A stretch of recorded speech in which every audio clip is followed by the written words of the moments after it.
नमस्कार, आप देख रहे हैं भारत समाचार लाइव और मैं हूं आपके साथ साक्षी। दाहोद बीजेपी ने संत शिरोमणि श्री गुरु रविदास महाराज की 650वीं जयंती के अवसर पर समरसता संकल्प अभियान के तहत कलश वितरण का कार्यक्रम आयोजित किया था, जिसके तहत 20 अगस्त को दाहोद नगर के वार्ड क्रमांक 3 में भीलवाड़ा झील फड़िया स्थित सावन माता मंदिर पर कलश स्थापना की गई। वार्ड नंबर 3 आदिम जाति मोर्चा अध्यक्ष श्री जितेंद्र भाई आहारी, पूर्व उपाध्यक्ष लक्ष्मण भाई डोडियार, महेश भाई गरवानी, महासचिव दिलीप भाई पोसरा, आदर्श मीनामा, मंजूबेन, महेश भाई खराड़िया, अजय भाई परमार, मेहुल मोहनिया उपस्थित थे। मंजूबेन ने मीडिया को संत शिरोमणि गुरु रविदास महाराज जी के इस कलश की स्थापना और गुरु जी के उच्च विचारों के बारे में जानकारी दी। दाहोद ब्यूरो चीफ अनिल कुमार बैरागी। संत रविदास महाराज की जय।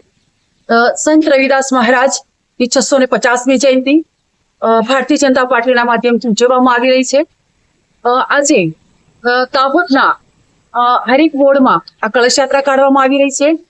સંત રવિદાસ મહારાજનો જન્મ વારાણસીમાં થયો હતો, એટલે કળશ યાત્રાનો પ્રારંભ પણ વારાણસીથી થયો છે। દાહોદના હરેક વોર્ડમાં આ કળશ યાત્રા કાઢવામાં આવી રહી છે।